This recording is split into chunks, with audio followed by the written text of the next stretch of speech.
Good day and welcome to another edition of Crapper with myself, Tim Appleton.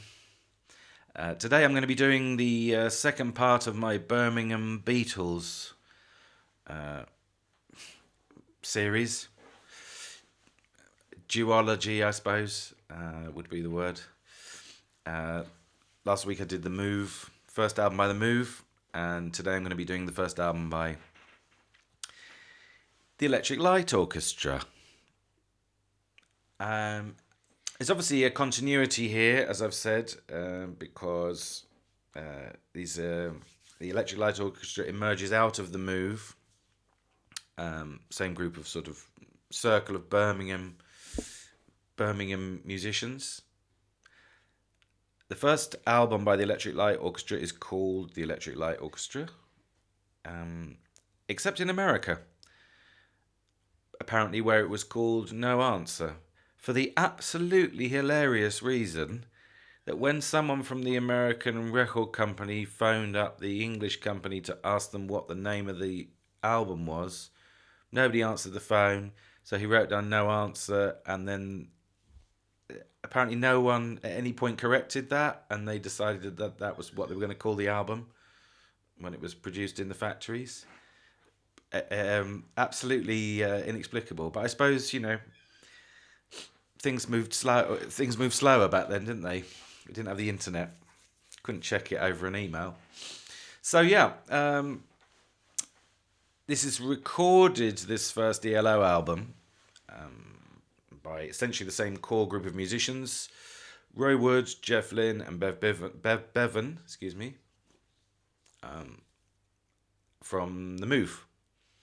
And it was recorded at the same time as The Move's final album.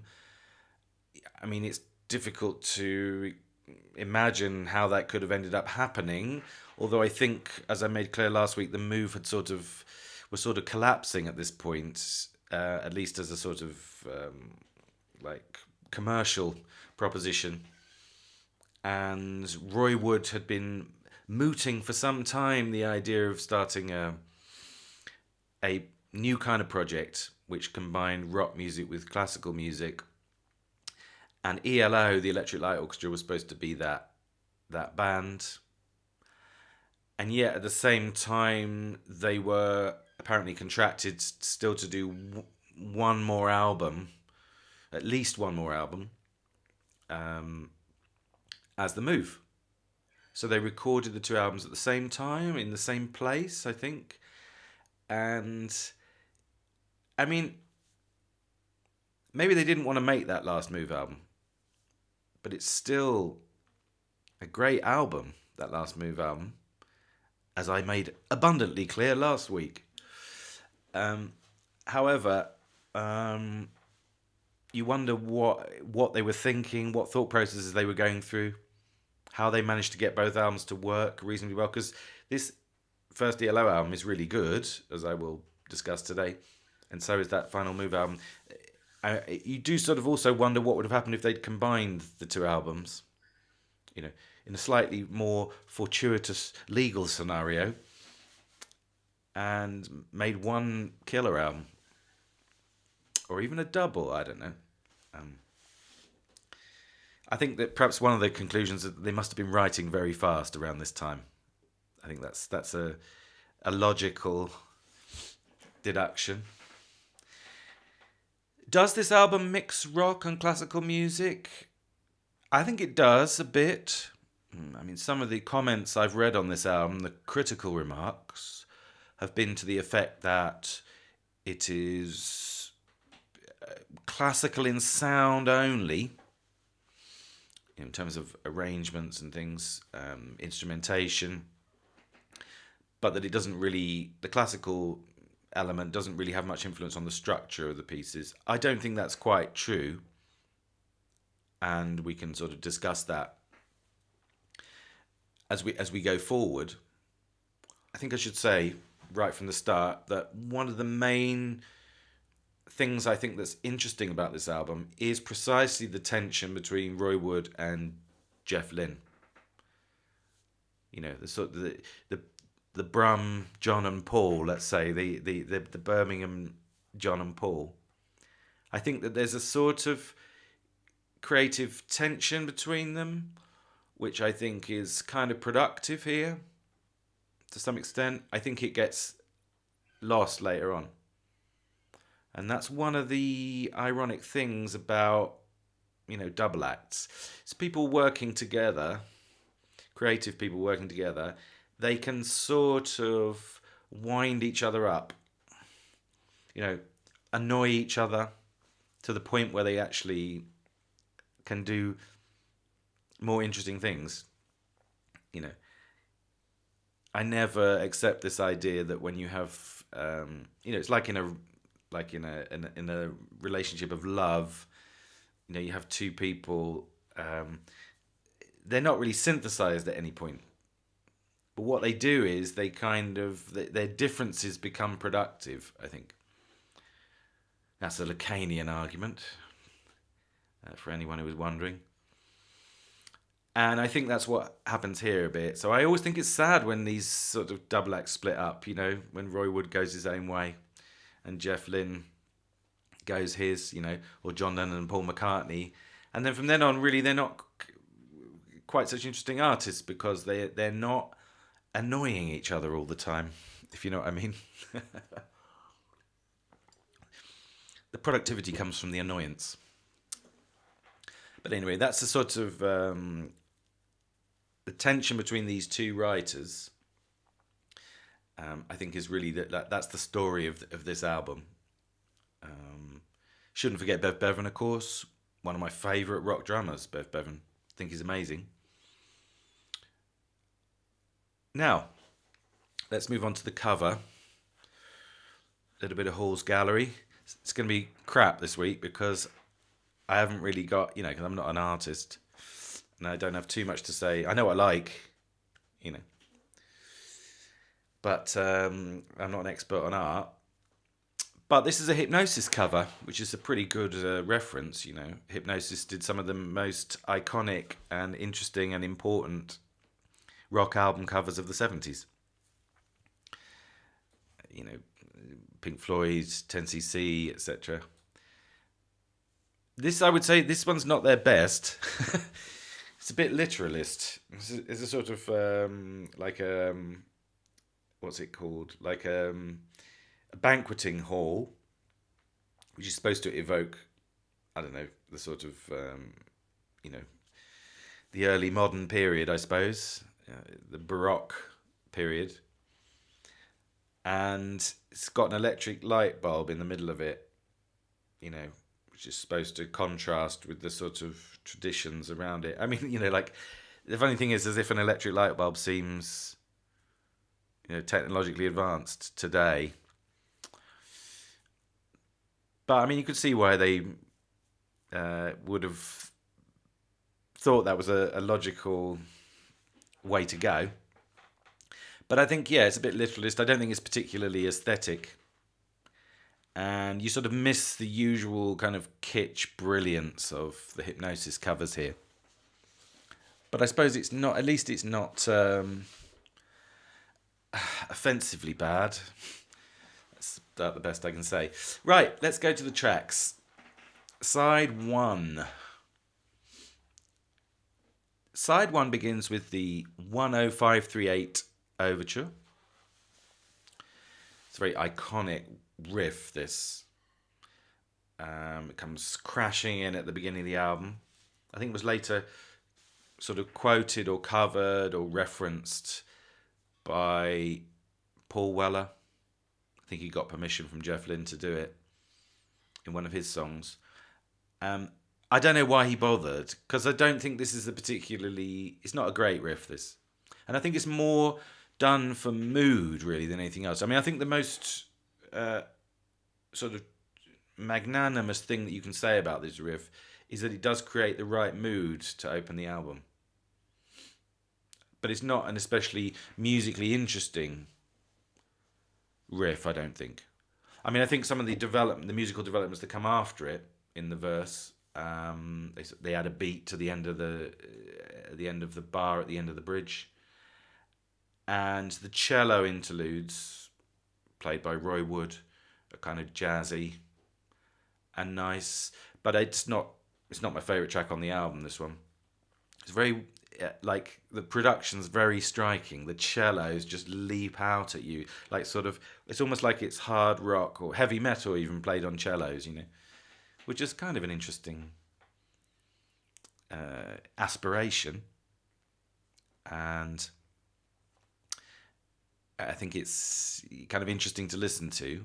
It's a bit in your face, It's slightly jarring, I suppose you could say at times. But anyway, there's a sort of interesting mix, let's say, right from the beginning. I think the words to this one are pretty good. This album has good words in general, I should say. They're both good lyric writers, in my opinion. Roy Wood and Jeff Lynne. This one seems to have a sort of Blade Runner theme, where you can...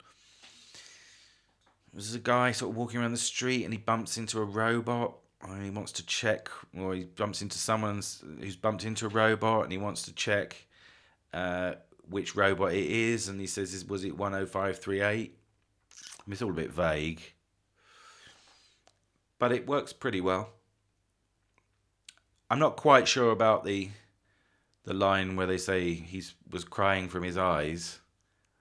That seems a bit redundant to me, but yeah, apart from that, fine. Now, I mentioned earlier the Birmingham Beatles. It was John Lennon himself who called ELO Son of Beatles, which sounds like quite a clear Lennonism. And he even mentioned when he called them that, I don't think he was right, but it's nice of him to say it, I suppose. But when he called them that, he also mentioned I Am the Walrus, interestingly.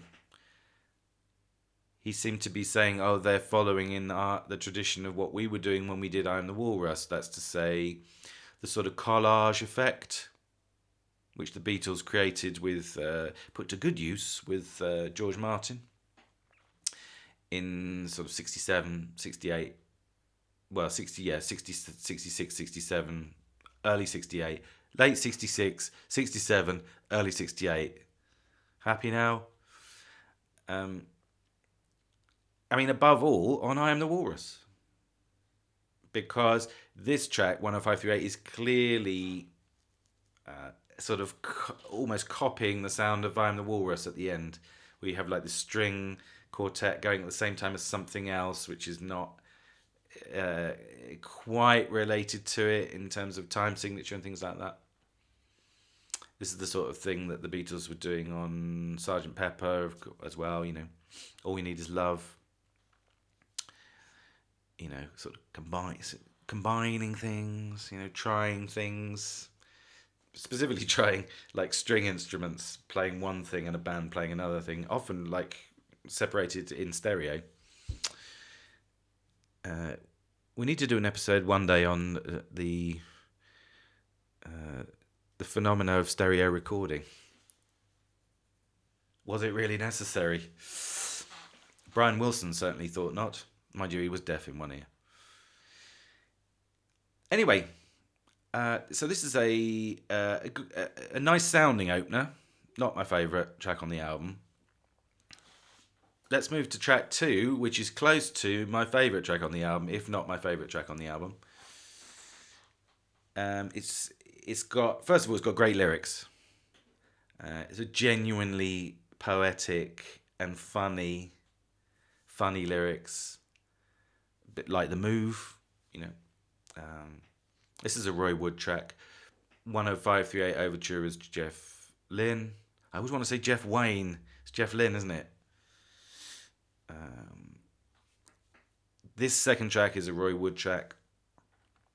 And these are sort of Move-like, these lyrics. The king of the castle brought her to her knees, gave the Salvation Army girl a squeeze. Lovely. Poetic, funny. What more could you ask for? So, yeah, I think this is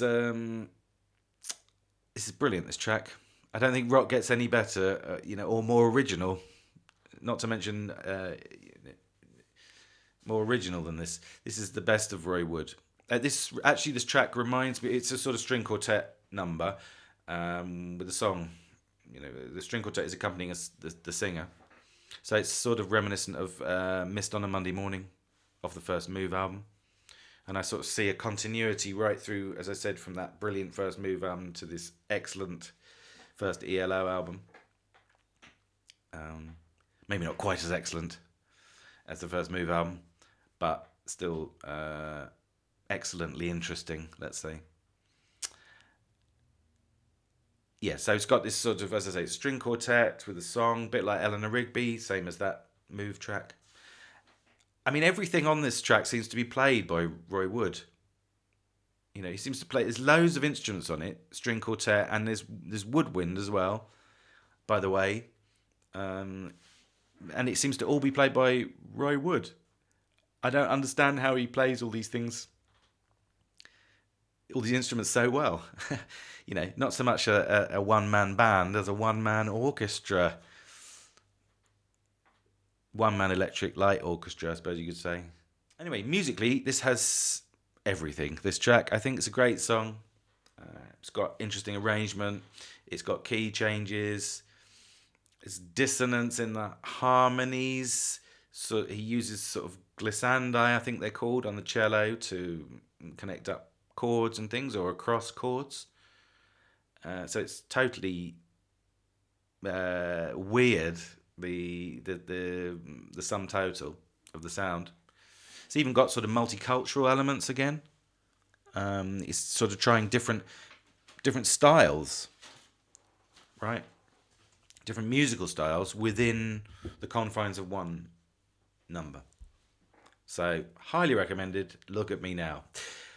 Track 3, Nellie Takes Her Bow. Now this is a Jeff Lynne track, not Jeff Wayne. This is divided, this track, into a song at the beginning and at the end, and then in the middle there's a contrasting section which goes off into another universe. And actually this is a pattern that sort of starts to emerge at this point on this album. They're sort of starting with a song, reprising it at the end, and in the middle going off into another universe, which is kind of like, this is proto-prog, isn't it? I mean, this gives us a glimpse of where everything's going to go next, I think. Yes, Jethro Tull, things like that.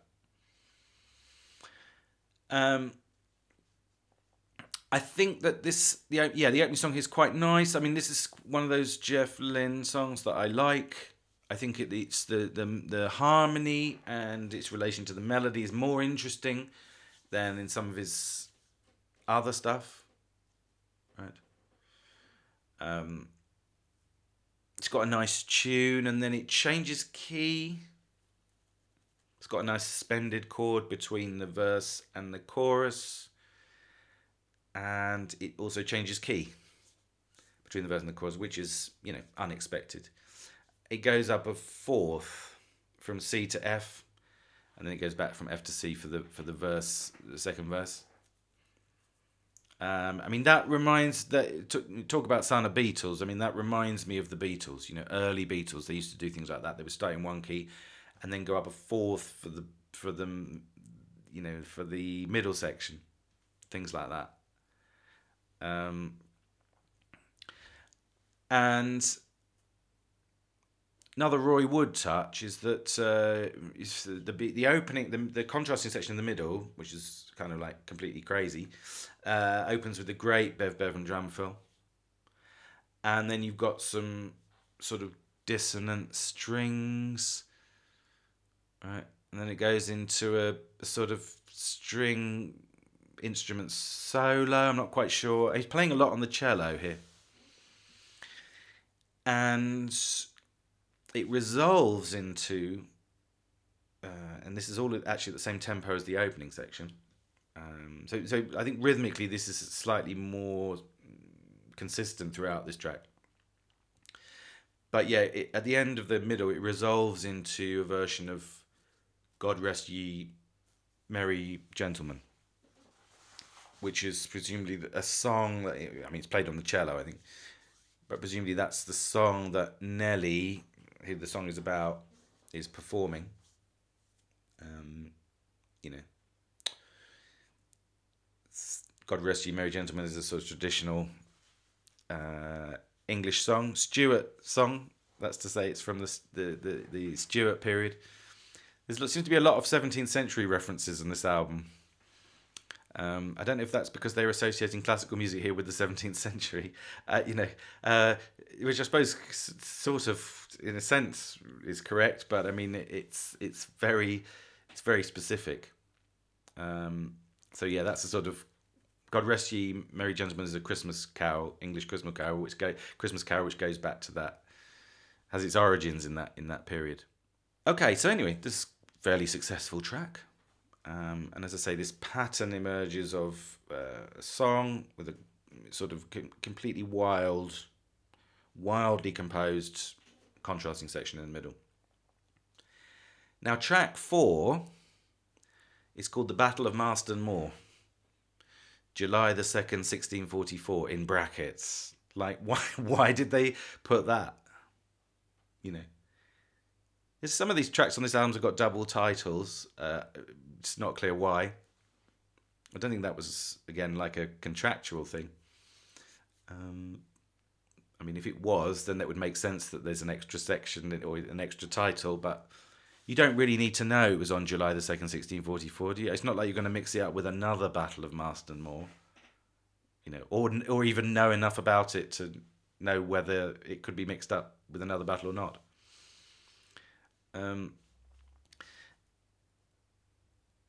Now, Battle of Marston Moor, of course, is one of the key battles. Here we go. Here comes the boring bit. One of the key battles in the English Civil War. Marston Moor is sort of a field in Yorkshire, and it was decisive for the parliamentarians led by Oliver Cromwell, because they smashed the Royalist forces, who I think had besieged a castle, and then I know what it was. Cromwell's forces, the New Model Army, had besieged a Royalist castle, and then the Royalists took them from the rear, as it were. No giggling.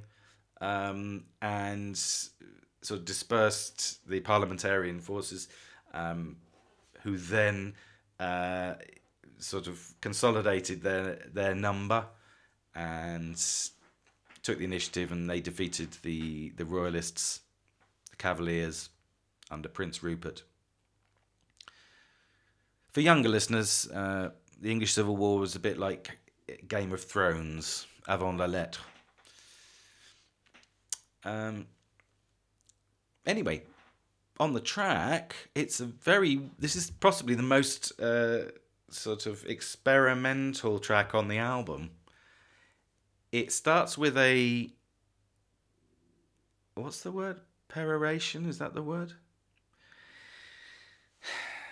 We'll see whether that's the word. I can read it to you, because these are the only lyrics in the track. My Lord King, you stoop to betray your own people, and even in the eyes of God, do you not relent?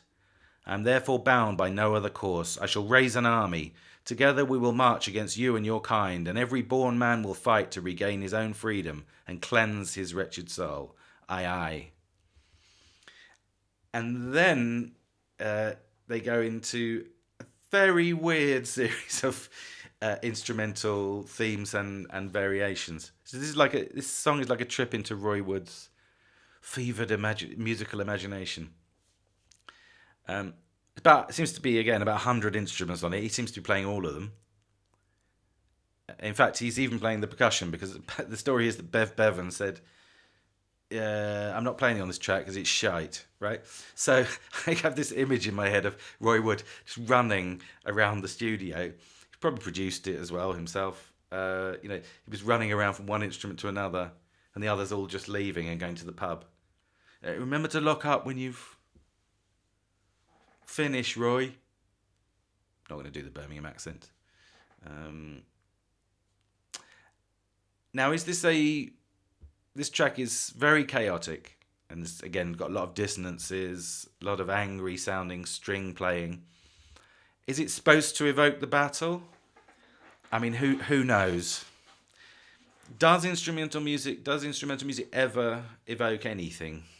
That's a philosophical question, isn't it? again, makes me think of Deleuze, Gilles Deleuze, the French philosopher. French,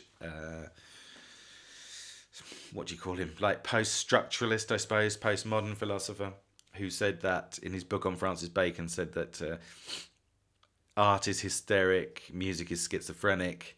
And the reason why is that hysteria operates at the limits of language, but it's still within the field of language, whereas schizophrenia seems to evade almost entirely the normal structures of language. Therefore, it can't represent anything by definition. That's the point. Let's move to side 2. First track on side 2 is called First Movement, Jumping Biz, against two titles. Who knows why? Oops.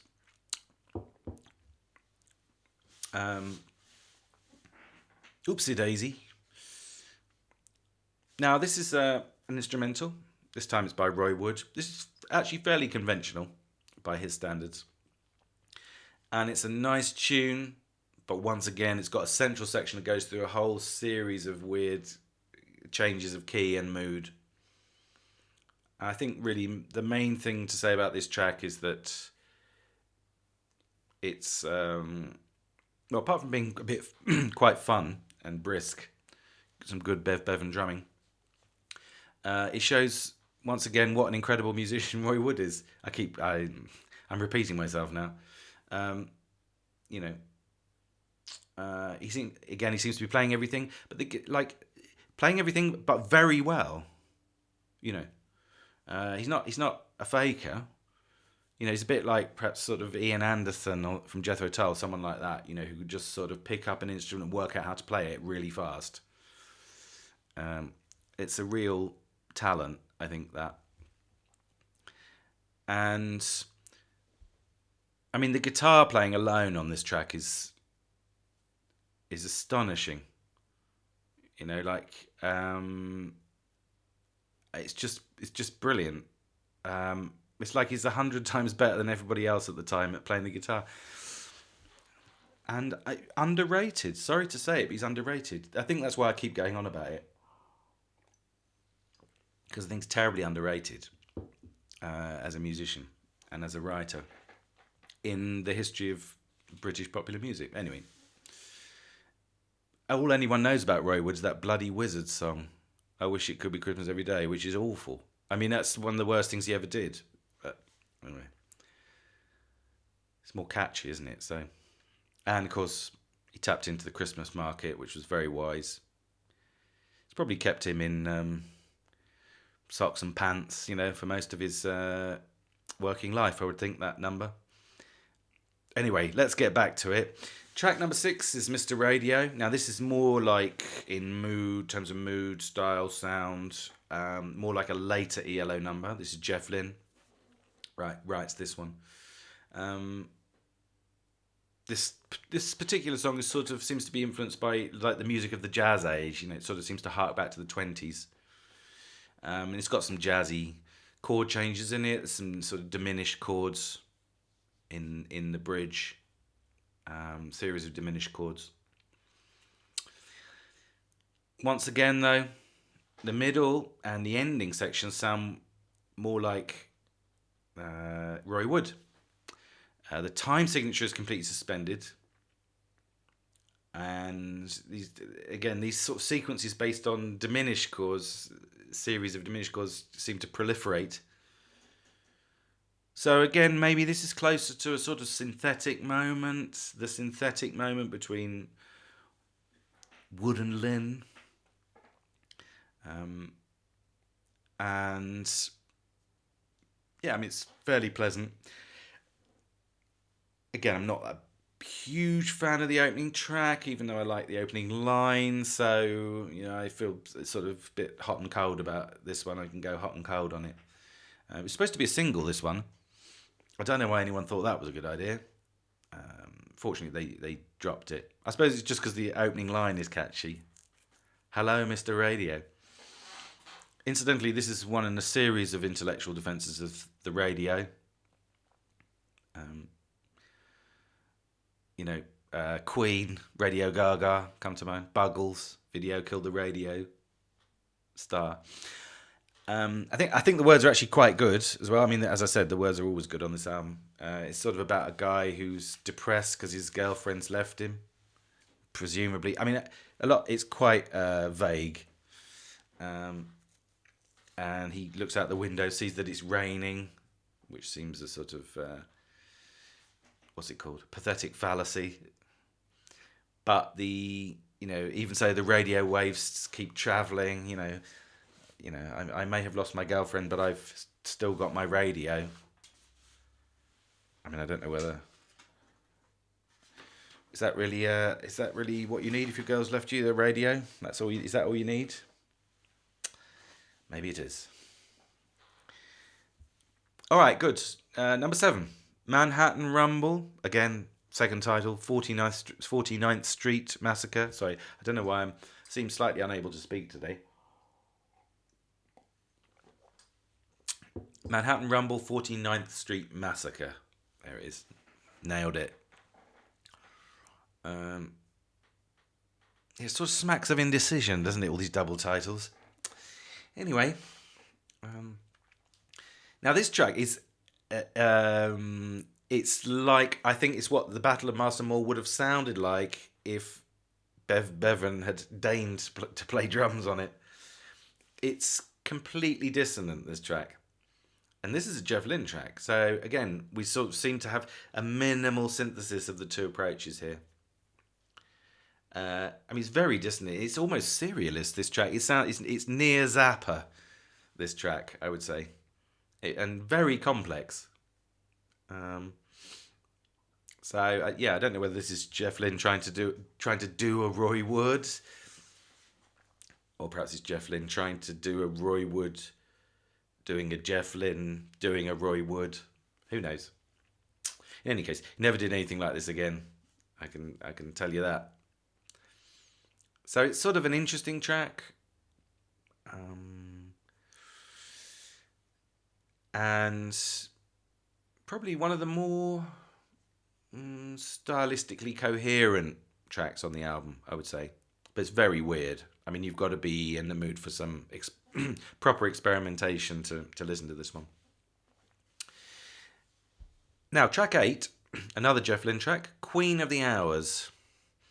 It's just quite a nice sort of lilting song. I don't think it's a great song, but, no mind. I think it's all right.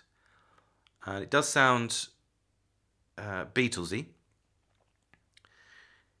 The lyrics are, again, quite poetic, but sort of inexplicable. She is still, the clock shall tell the tale when all is well. Queen of the Hours. I mean, I don't know who she's talking about here. At one point he mentions down in Isabella Creek or something like that, and I don't know where that is. I think it's just probably something that scans, I do wonder whether it's if we're dealing with this sort of Jacobean period here, which seems to be a reference in this music in these lyrics, does slightly make me wonder whether we were back in Civil War period or someone sort of trapped somewhere in the middle of the Civil War, or even whether it's to do with the Elizabethan period, the Tudor period, which preceded the Stuart period. I wonder whether Isabella is Elizabeth I. But anyway, that's just a passing thought. Once again, the song is mediated by a series of cello marches, sort of slightly dissonant cello marches, and played in a weird time signature, courtesy of one Roy Wood. But yeah, works okay, this track. I mean, in any case, this is the penultimate song, so, who gives a stuff? I don't know. Has an album ever really been ruined by having a poor penultimate track? By the way, I do like the last chord in this track, which is a suspended chord. And I think that's, by the way, a very nice way, an appropriate way to end the penultimate track of an album. sounds very beautiful, very pretty, very aesthetic, and it's again unexpected. It doesn't end on the home chord; it ends on the suspended chord, a different chord and a suspended chord. Because again, it's that tension between what you expect and what you don't expect, which is the basis of all art, really. Talk about an abstract statement. There you go. Now, final track, Whisper in the Night. Now, I think one of the things about a good album, a classic album, is it's got to have a classic closer, right?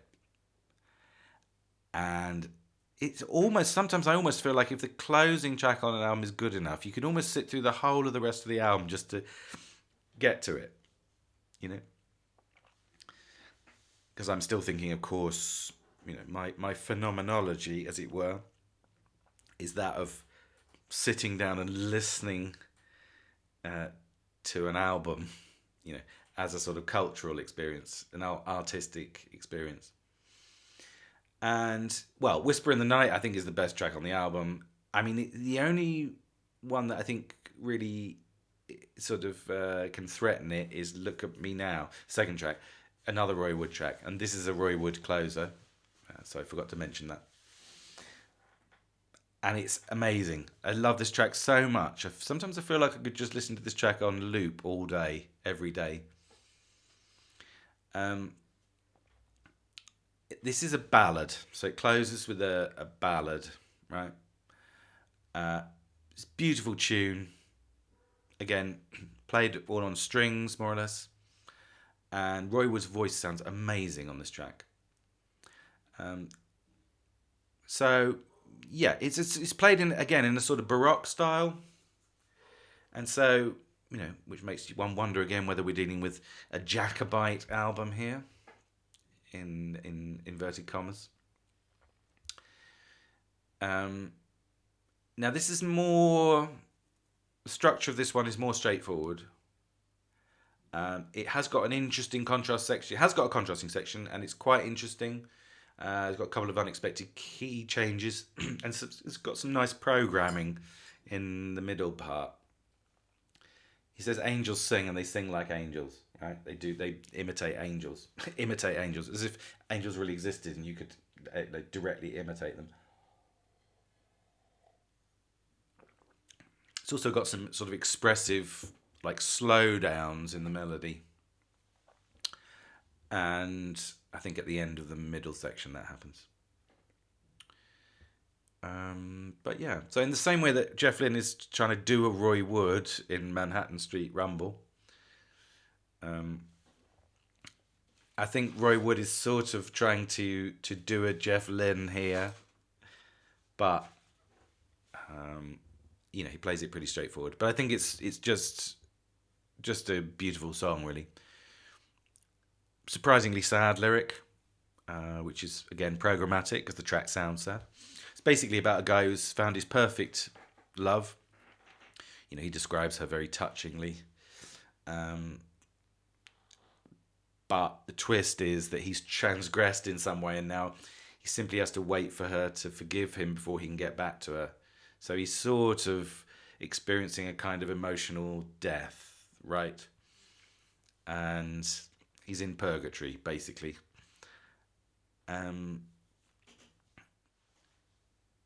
Beautiful track, Whisper in the Night, and closes a very interesting album. You know, let's draw things to a close. This is a very interesting album. It's got great moments, which I think are reminiscent of the first Move album. This phenomenon of, like, your first album is your best. And the Move's first album is the best. ELO's first album is the best, in my opinion. You know, I know some people love later ELO stuff, but I think this is the most intellectually interesting of their albums, let's say. I think it used to say about King Crimson that the first album in their three major sequences was always the best. So the best thing you can say about King Crimson is that they managed to make their first album the best 3 times, right? Paradoxically. course, the common denominator between that first Move album and the first ELO album is Roy Wood. Although now, by the ELO, beginnings of ELO, Jeff Lynne is already involved. And, the extent to which he's the heir to Roy Wood's genius, I think, is neither decided nor undecided by this album. That would be my conclusion. But it's definitely worth a listen to check out the most beautiful songs that it has. And also to see what was a slightly, to be able to examine aesthetically, on aesthetic grounds, what was a slight sort of unrealised possibility in the history of rock.